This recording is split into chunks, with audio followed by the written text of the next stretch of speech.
Welcome to Soft Hour Library. Tonight's story begins now. Close your eyes and rest. Chapter 39. It was the second week in May, in which the three young ladies set out together from Gracechurch Street for the town of in Hertfordshire, and as they drew near the appointed inn where Mr. Bennet's carriage was to meet them, they quickly perceived, in token of the coachman's punctuality, both Kitty and Lydia looking out of a dining room upstairs.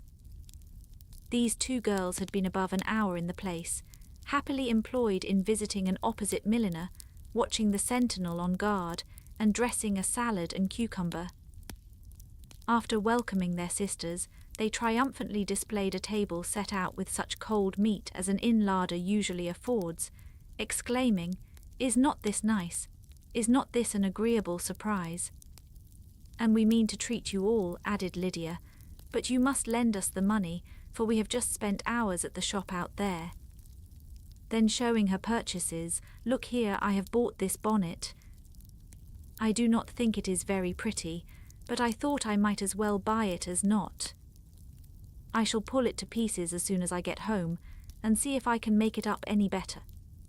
And when her sisters abused it as ugly, she added with perfect unconcern, "Oh, but there were 2 or 3 much uglier in the shop, and when I have bought some prettier coloured satin to trim it with fresh, I think it will be very tolerable.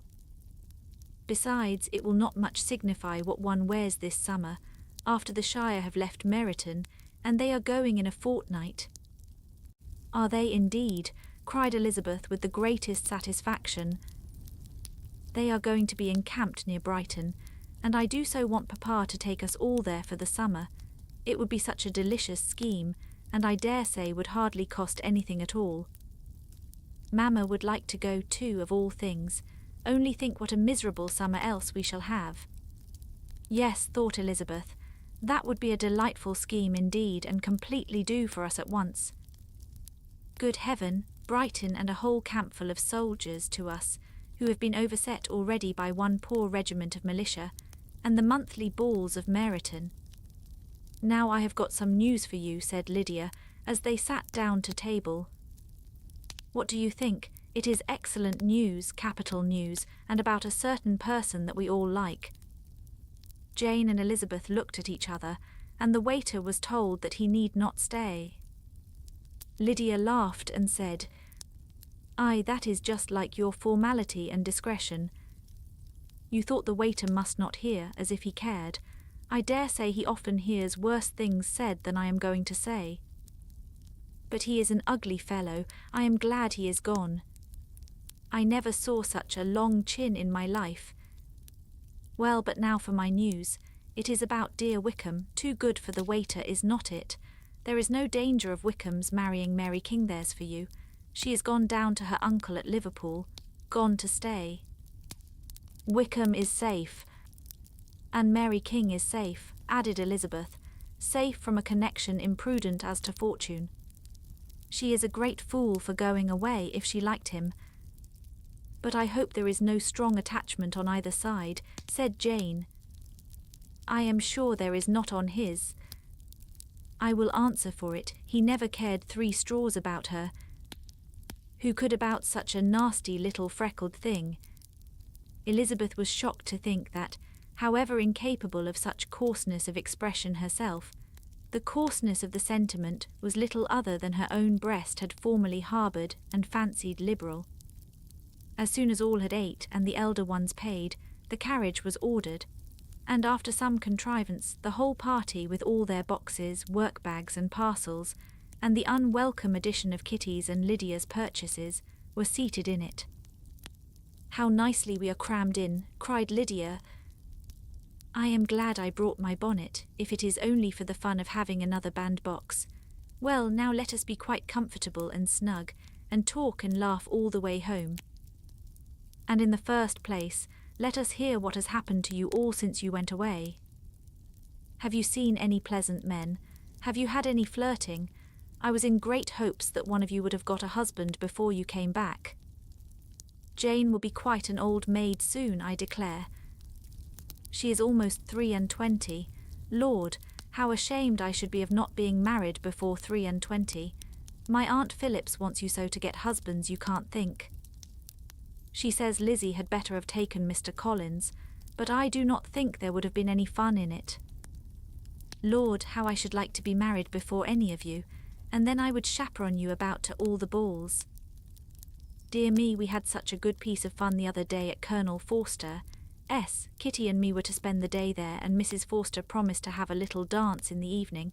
By the by, Mrs. Forster and me are such friends, and so she asked the two Harringtons to come, but Harriet was ill, and so Pen was forced to come by herself, and then, what do you think we did?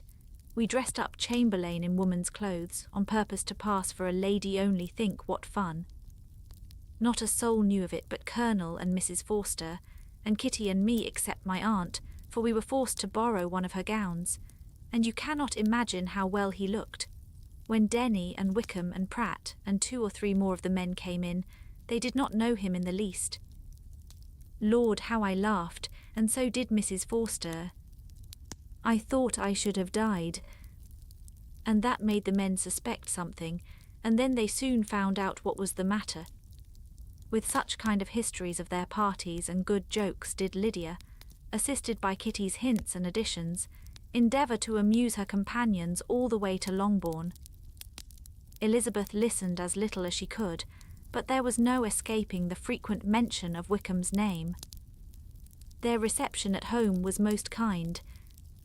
Mrs. Bennet rejoiced to see Jane in undiminished beauty, and more than once during dinner did Mr. Bennet say voluntarily to Elizabeth, "I am glad you are come back, Lizzie." Their party in the dining-room was large, for almost all the Lucases came to meet Maria and hear the news, and various were the subjects which occupied them. Lady Lucas was inquiring of Maria across the table after the welfare and poultry of her eldest daughter. Mrs. Bennet was doubly engaged, on one hand collecting an account of the present fashions from Jane, who sat some way below her, and on the other retailing them all to the younger Miss Lucases.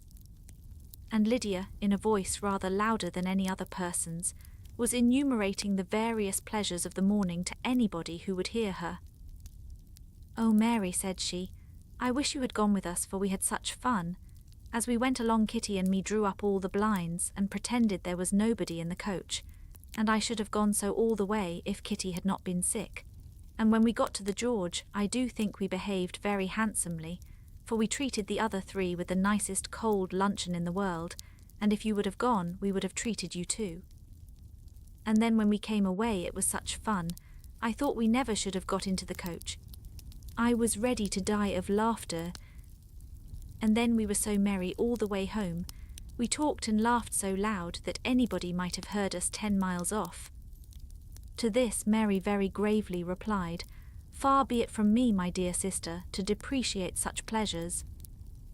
They would doubtless be congenial with the generality of female minds, but I confess they would have no charms for me. I should infinitely prefer a book." But of this answer Lydia heard not a word. She seldom listened to anybody for more than half a minute, and never attended to Mary at all. In the afternoon Lydia was urgent with the rest of the girls to walk to Meryton and see how everybody went on, but Elizabeth steadily opposed the scheme. It should not be said that the Miss Bennets could not be at home half a day before they were in pursuit of the officers. There was another reason, too, for her opposition. She dreaded seeing Wickham again, and was resolved to avoid it as long as possible. The comfort to her of the regiment's approaching removal was indeed beyond expression. In a fortnight they were to go, and once gone, she hoped there could be nothing more to plague her on his account. She had not been many hours at home before she found that the Brighton scheme, of which Lydia had given them a hint at the inn, was under frequent discussion between her parents. Elizabeth saw directly that her father had not the smallest intention of yielding, but his answers were at the same time so vague and equivocal that her mother, though often disheartened, had never yet despaired of succeeding at last. Chapter 41. Elizabeth's impatience to acquaint Jane with what had happened could no longer be overcome, and at length resolving to suppress every particular in which her sister was concerned, and preparing her to be surprised, she related to her the next morning the chief of the scene between Mr. Darcy and herself. Miss Bennet's astonishment was soon lessened by the strong sisterly partiality which made any admiration of Elizabeth appear perfectly natural, and all surprise was shortly lost in other feelings. She was sorry that Mr. Darcy should have delivered his sentiments in a manner so little suited to recommend them, but still more was she grieved for the unhappiness which her sister's refusal must have given him.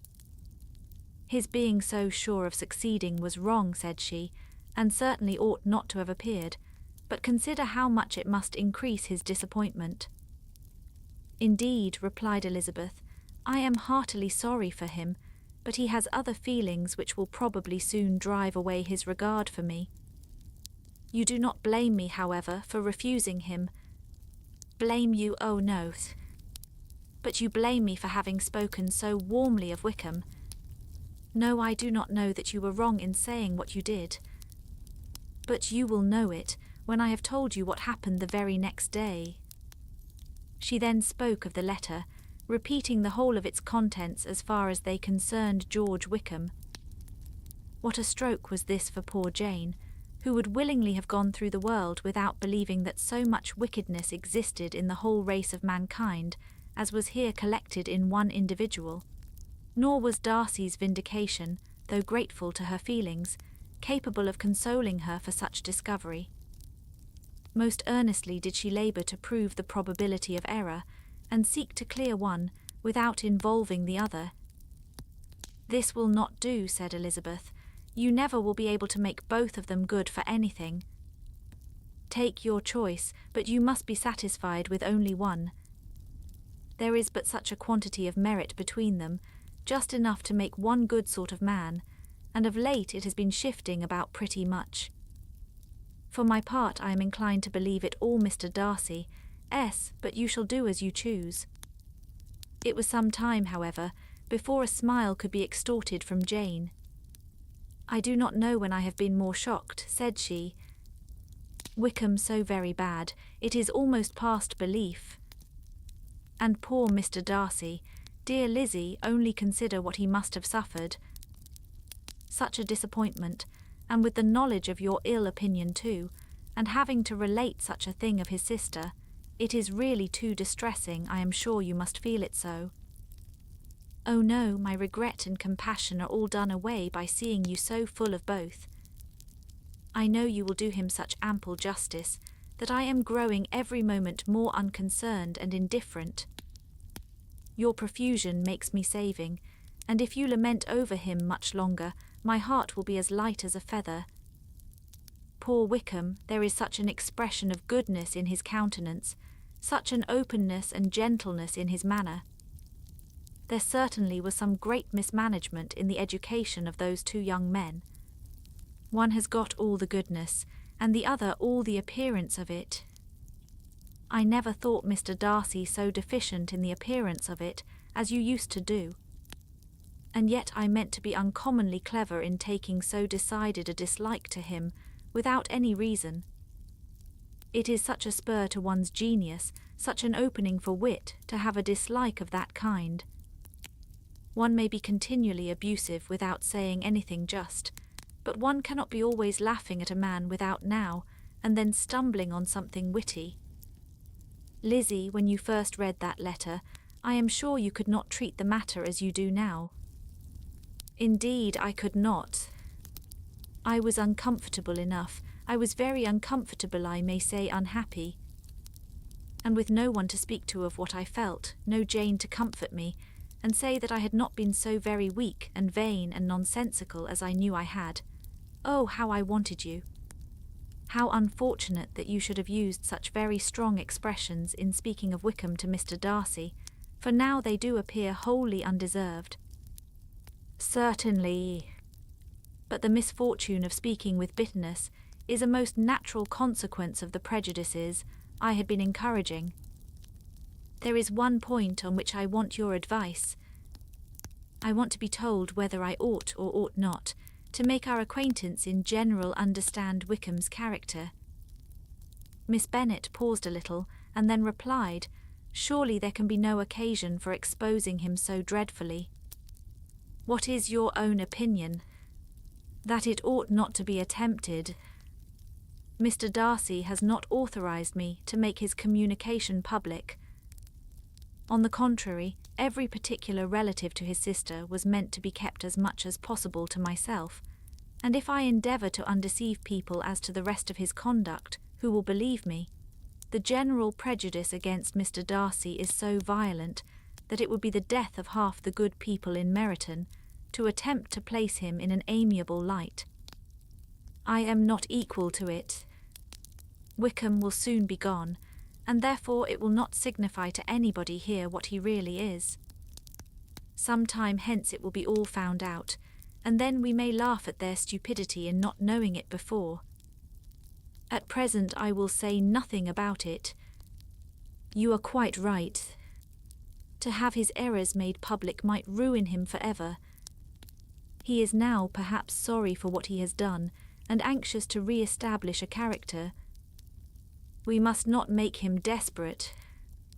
The tumult of Elizabeth's mind was allayed by this conversation. She had got rid of 2 of the secrets which had weighed on her for a fortnight, and was certain of a willing listener in Jane, whenever she might wish to talk again of either. But there was still something lurking behind, of which prudence forbade the disclosure. She dared not relate the other half of Mr. Darcy's letter, nor explain to her sister how sincerely she had been valued by his friend. Here was knowledge in which no one could partake, and she was sensible that nothing less than a perfect understanding between the parties could justify her in throwing off this last encumbrance of mystery. And then, said she, if that very improbable event should ever take place, I shall merely be able to tell what Bingley may tell in a much more agreeable manner himself. The liberty of communication cannot be mine till it has lost all its value. She was now, on being settled at home, at leisure to observe the real state of her sister's spirits.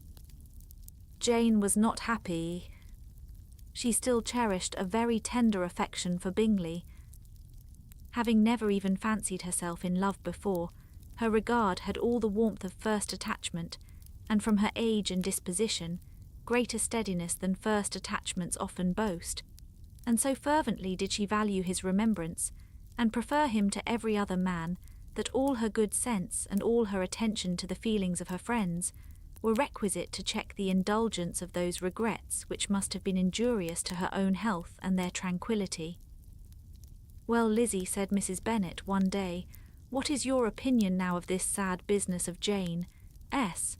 For my part, I am determined never to speak of it again to anybody. I told my sister Phillips so the other day, but I cannot find out that Jane saw anything of him in London. Well, he is a very undeserving young man, and I do not suppose there is the least chance in the world of her ever getting him now. There is no talk of his coming to Netherfield again in the summer, and I have inquired of everybody, too, who is likely to know. I do not believe that he will ever live at Netherfield any more. Oh, well, it is just as he chooses. Nobody wants him to come, though I shall always say that he used my daughter extremely ill, and if I was her I would not have put up with it. Well, my comfort is, I am sure Jane will die of a broken heart, and then he will be sorry for what he has done. But as Elizabeth could not receive comfort from any such expectation, she made no answer. Well, Lizzie, continued her mother soon afterwards, and so the Collinses live very comfortable, do they? Well, well, I only hope it will last. And what sort of table do they keep? Charlotte is an excellent manager, I dare say. If she is half as sharp as her mother, she is saving enough. There is nothing extravagant in their housekeeping, I dare say. No, nothing at all. A great deal of good management, depend upon it. Yes, yes. They will take care not to outrun their income. They will never be distressed for money. Well, much good may it do them, and so I suppose they often talk of having Longbourn when your father is dead. They look upon it quite as their own, I dare say, whenever that happens. It was a subject which they could not mention before me. No, it would have been strange if they had. But I make no doubt they often talk of it between themselves. Well, if they can be easy with an estate that is not lawfully their own, so much the better. I should be ashamed of having one that was only entailed on me. Chapter 41. The first week of their return was soon gone. The second began. It was the last of the regiment's stay in Meryton, and all the young ladies in the neighbourhood were drooping apace. The dejection was almost universal. The elder Miss Bennets alone were still able to eat, drink, and sleep, and pursue the usual course of their employments. Very frequently were they reproached for this insensibility by Kitty and Lydia, whose own misery was extreme, and who could not comprehend such hard-heartedness in any of the family. "Good heaven, what is to become of us? What are we to do?" would they often exclaim in the bitterness of woe. "How can you be smiling so, Lizzie?" Their affectionate mother shared all their grief. She remembered what she had herself endured on a similar occasion 25 years ago. "I am sure," said she, "I cried for 2 days together when Colonel Miller's regiment went away. I thought I should have broke my heart." "I am sure I shall break mine," said Lydia. "If one could but go to Brighton," observed Mrs. Bennet. "Oh yes, if one could but go to Brighton, but papa is so disagreeable." "A little sea-bathing would set me up for ever." "And my Aunt Phillips is sure it would do me a great deal of good," added Kitty. Such were the kind of lamentations resounding perpetually through Longbourn House. Elizabeth tried to be diverted by them, but all sense of pleasure was lost in shame. She felt anew the justice of Mr. Darcy's objections, and never had she before been so much disposed to pardon his interference in the views of his friend. But the gloom of Lydia's prospect was shortly cleared away, for she received an invitation from Mrs. Forster, the wife of the colonel of the regiment, to accompany her to Brighton.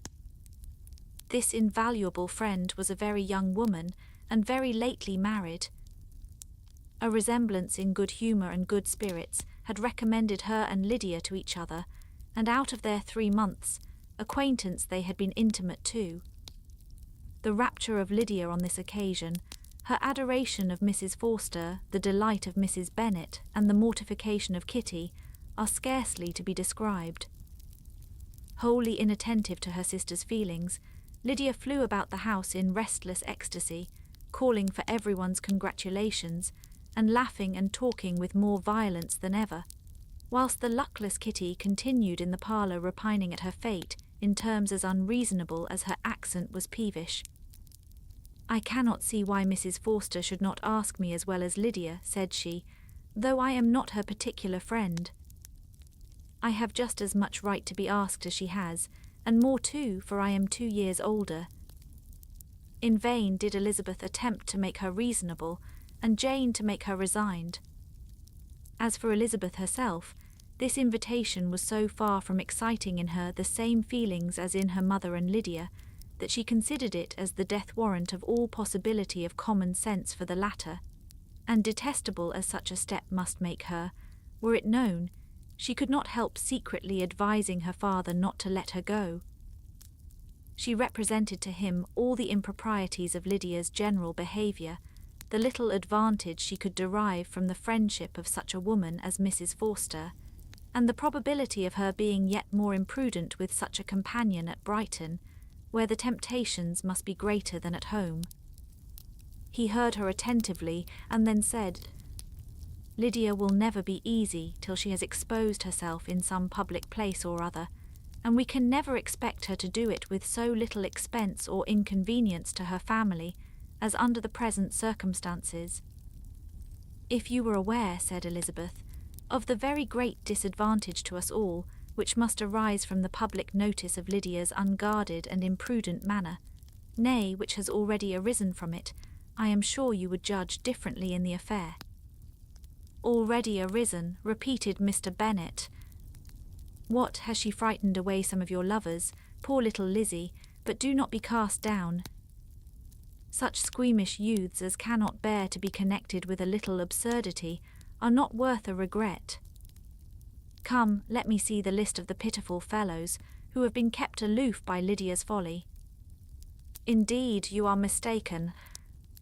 I have no such injuries to resent. It is not of peculiar, but of general evils, which I am now complaining. Our importance, our respectability in the world, must be affected by the wild volatility, the assurance and disdain of all restraint which mark Lydia's character. Excuse me, for I must speak plainly. If you, my dear father, will not take the trouble of checking her exuberant spirits, and of teaching her that her present pursuits are not to be the business of her life, she will soon be beyond the reach of amendment. Her character will be fixed, and she will, at 16, be the most determined flirt that ever made herself and her family ridiculous, a flirt, too, in the worst and meanest degree of flirtation, without any attraction beyond youth and a tolerable person, and from the ignorance and emptiness of her mind, wholly unable to ward off any portion of that universal contempt which her rage for admiration will excite. In this danger Kitty is also comprehended. She will follow wherever Lydia leads. Vain, ignorant, idle, and absolutely uncontrolled. Oh, my dear father, can you suppose it possible that they will not be censured and despised wherever they are known, and that their sisters will not be often involved in the disgrace? Mr. Bennet saw that her whole heart was in the subject, and affectionately taking her hand, said in reply, "Do not make yourself uneasy, my love. Wherever you and Jane are known, you must be respected and valued, and you will not appear to less advantage for having a couple of, or I may say, 3 very silly sisters. We shall have no peace at Longbourn if Lydia does not go to Brighton. Let her go then. Colonel Forster is a sensible man, and will keep her out of any real mischief, and she is luckily too poor to be an object of prey to anybody. At Brighton she will be of less importance even as a common flirt than she has been here. The officers will find women better worth their notice. Let us hope, therefore, that her being there may teach her her own insignificance. At any rate, she cannot grow many degrees worse, without authorizing us to lock her up for the rest of her life." With this answer Elizabeth was forced to be content, but her own opinion continued the same, and she left him disappointed and sorry. It was not in her nature, however, to increase her vexations by dwelling on them. She was confident of having performed her duty, and to fret over unavoidable evils or augment them by anxiety was no part of her disposition. Had Lydia and her mother known the substance of her conference with her father, their indignation would hardly have found expression in their united volubility. In Lydia's imagination, a visit to Brighton comprised every possibility of earthly happiness. She saw, with the creative eye of fancy, the streets of that gay bathing place covered with officers. She saw herself the object of attention to tens, and to scores of them at present unknown. She saw all the glories of the camp, its tents stretched forth in beauteous uniformity of lines, crowded with the young and the gay, and dazzling with scarlet, and to complete the view she saw herself seated beneath a tent, tenderly flirting with at least 6 officers at once.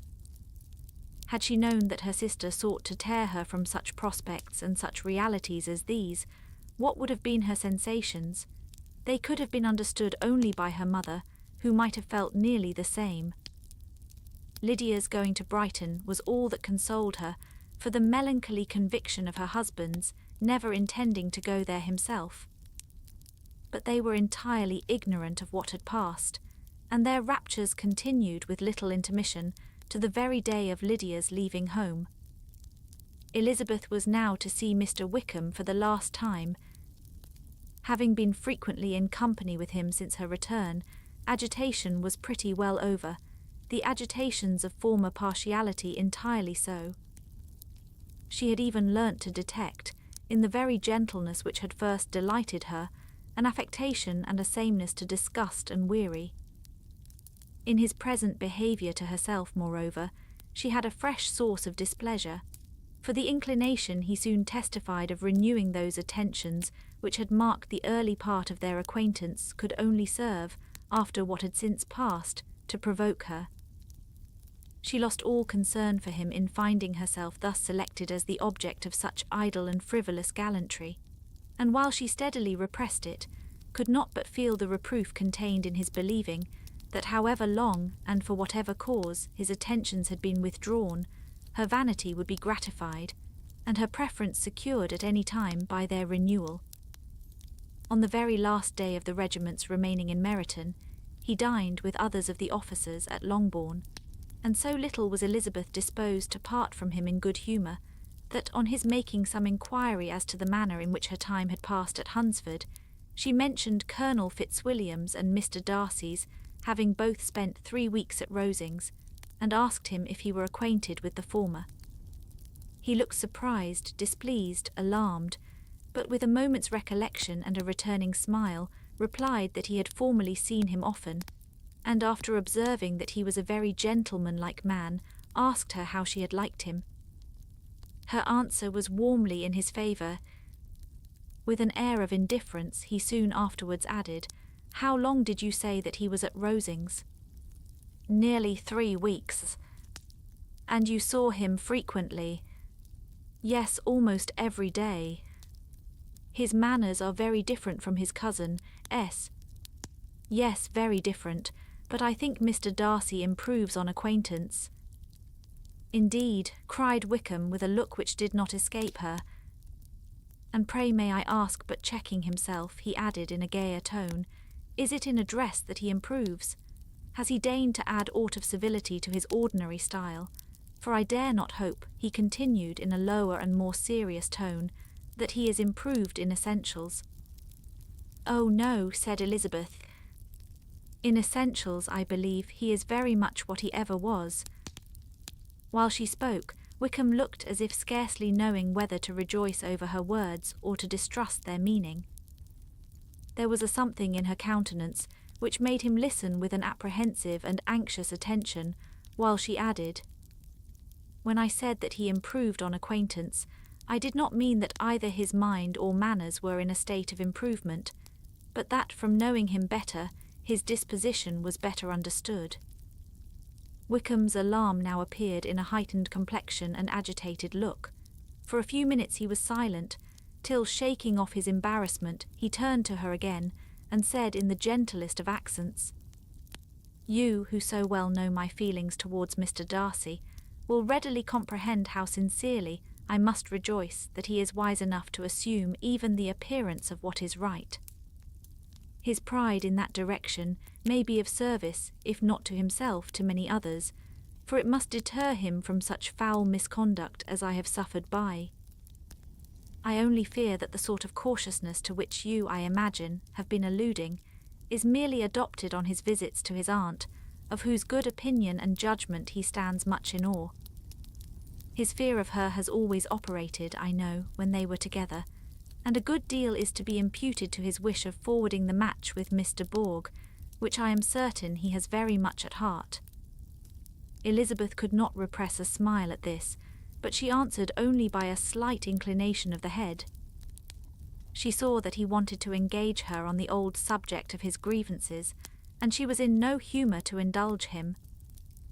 The rest of the evening passed with the appearance, on his side, of usual cheerfulness, but with no further attempt to distinguish Elizabeth, and they parted at last with mutual civility, and possibly a mutual desire of never meeting again. When the party broke up, Lydia returned with Mrs. Forster to Meryton, from whence they were to set out early the next morning. The separation between her and her family was rather noisy than pathetic. Kitty was the only one who shed tears, but she did weep from vexation and envy. Mrs. Bennet was diffuse in her good wishes for the felicity of her daughter, and impressive in her injunctions that she would not miss the opportunity of enjoying herself as much as possible, advice which there was every reason to believe would be attended to.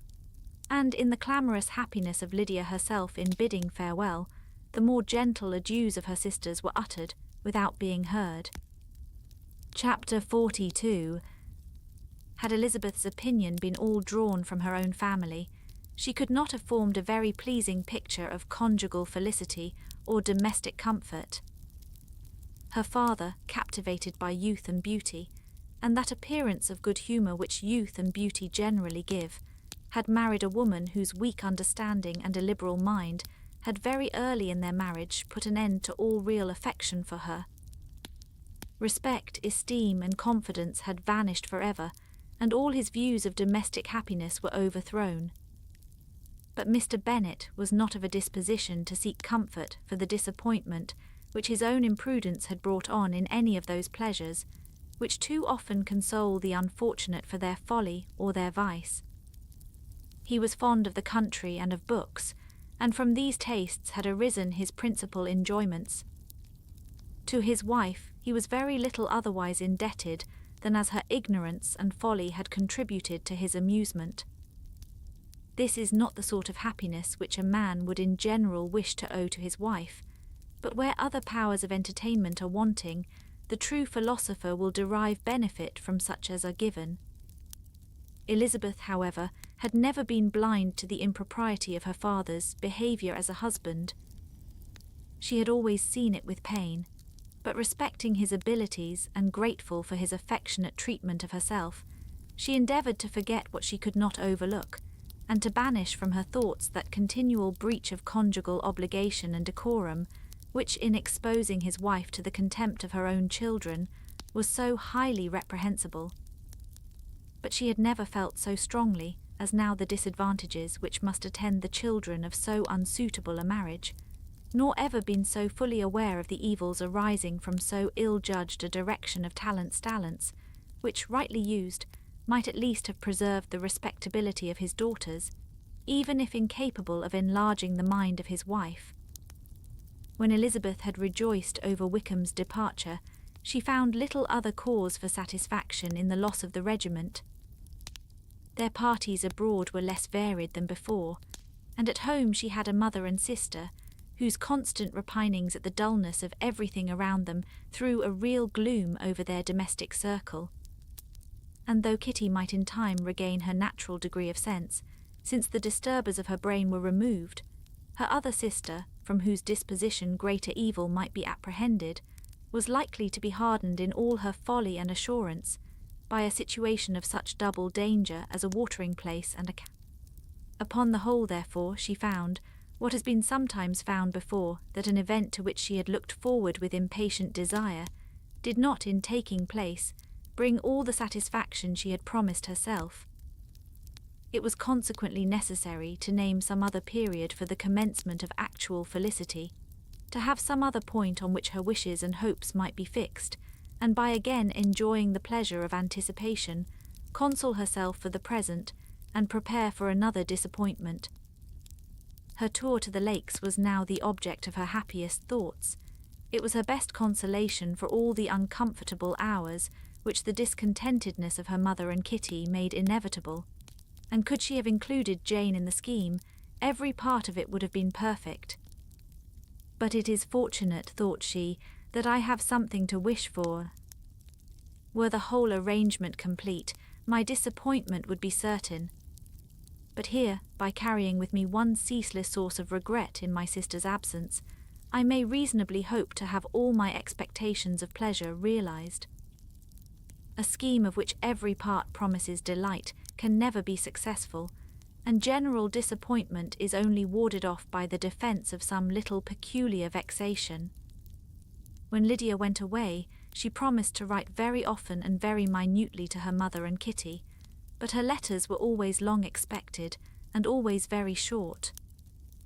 Those to her mother contained little else than that they were just returned from the library, where such and such officers had attended them, and where she had seen such beautiful ornaments as made her quite wild, that she had a new gown or a new parasol which she would have described more fully, but was obliged to leave off in a violent hurry, as Mrs. Forster called her, and they were going to the camp. And from her correspondence with her sister there was still less to be learnt, for her letters to Kitty, though rather longer, were much too full of lines under the words to be made public. After the first fortnight or 3 weeks of her absence, health, good humour and cheerfulness began to reappear at Longbourn. Everything wore a happier aspect. The families who had been in town for the winter came back again, and summer finery and summer engagements arose. Mrs. Bennet was restored to her usual querulous serenity, and by the middle of June Kitty was so much recovered as to be able to enter Meryton without tears, an event of such happy promise as to make Elizabeth hope that by the following Christmas she might be so tolerably reasonable as not to mention an officer above once a day, unless by some cruel and malicious arrangement at the War Office another regiment should be quartered in Meryton. The time fixed for the beginning of their northern tour was now fast approaching, and a fortnight only was wanting of it when a letter arrived from Mrs. Gardiner, which at once delayed its commencement and curtailed its extent. Mr. Gardiner would be prevented by business from setting out till a fortnight later in July, and must be in London again within a month, and as that left too short a period for them to go so far and see so much as they had proposed, or at least to see it with the leisure and comfort they had built on, they were obliged to give up the lakes and substitute a more contracted tour, and, according to the present plan, were to go no farther northward than Derbyshire. In that county there was enough to be seen to occupy the chief of their 3 weeks, and to Mrs. Gardiner it had a peculiarly strong attraction. The town where she had formerly passed some years of her life, and where they were now to spend a few days, was probably as great an object of her curiosity as all the celebrated beauties of Matlock, Chatsworth, Dovedale, or the Peak. Elizabeth was excessively disappointed. She had set her heart on seeing the lakes, and still thought there might have been time enough. But it was her business to be satisfied and certainly her temper to be happy, and all was soon right again. With the mention of Derbyshire there were many ideas connected. It was impossible for her to see the word without thinking of Pemberley and its owner. But surely, said she, I may enter his county with impunity and rob it of a few petrified spars without his perceiving me.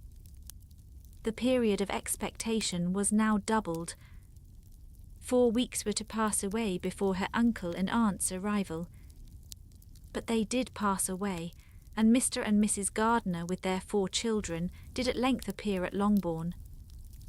The children, 2 girls of 6 and 8 years old and 2 younger boys, were to be left under the particular care of their cousin Jane, who was the general favourite, and whose steady sense and sweetness of temper exactly adapted her for attending to them in every way, teaching them, playing with them, and loving them.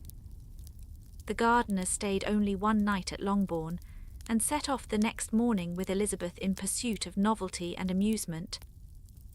One enjoyment was certain, that of suitableness as companions, a suitableness which comprehended health and temper to bear inconveniences, cheerfulness, to enhance every pleasure and affection and intelligence, which might supply it among themselves if there were disappointments abroad. It is not the object of this work to give a description of Derbyshire, nor of any of the remarkable places through which their route thither lay. Oxford, Blenheim, Warwick, Kenilworth, Birmingham, etc., are sufficiently known. A small part of Derbyshire is all the present concern. To the little town of Lambton, the scene of Mrs. Gardiner's former residence, and where she had lately learned that some acquaintance still remained, they bent their steps, after having seen all the principal wonders of the country, and within 5 miles of Lambton, Elizabeth found from her aunt that Pemberley was situated. It was not in their direct road, nor more than a mile or 2 out of it. In talking over their route the evening before, Mrs. Gardiner expressed an inclination to see the place again. Mr. Gardiner declared his willingness, and Elizabeth was applied to for her approbation. "My love, should not you like to see a place of which you have heard so much?" said her aunt. "A place, too, with which so many of your acquaintance are connected. Wickham passed all his youth there, you know." Elizabeth was distressed. She felt that she had no business at Pemberley, and was obliged to assume a disinclination for seeing it. She must own that she was tired of great houses. After going over so many, she really had no pleasure in fine carpets or satin curtains. Mrs. Gardiner abused her stupidity. "If it were merely a fine house richly furnished," said she, "I should not care about it myself, but the grounds are delightful. They have some of the finest woods in the country." Elizabeth said no more, but her mind could not acquiesce. The possibility of meeting Mr. Darcy, while viewing the place, instantly occurred. It would be dreadful. She blushed at the very idea, and thought it would be better to speak openly to her aunt than to run such a risk. But against this there were objections, and she finally resolved that it could be the last resource if her private inquiries as to the absence of the family were unfavourably answered. Accordingly, when she retired at night, she asked the chambermaid whether Pemberley were not a very fine place, what was the name of its proprietor, and with no little alarm whether the family were down for the summer. A most welcome negative followed the last question, and her alarms being now removed, she was at leisure to feel a great deal of curiosity to see the house herself, and when the subject was revived the next morning, and she was again applied to, could readily answer, and with a proper air of indifference, that she had not really any dislike to the scheme.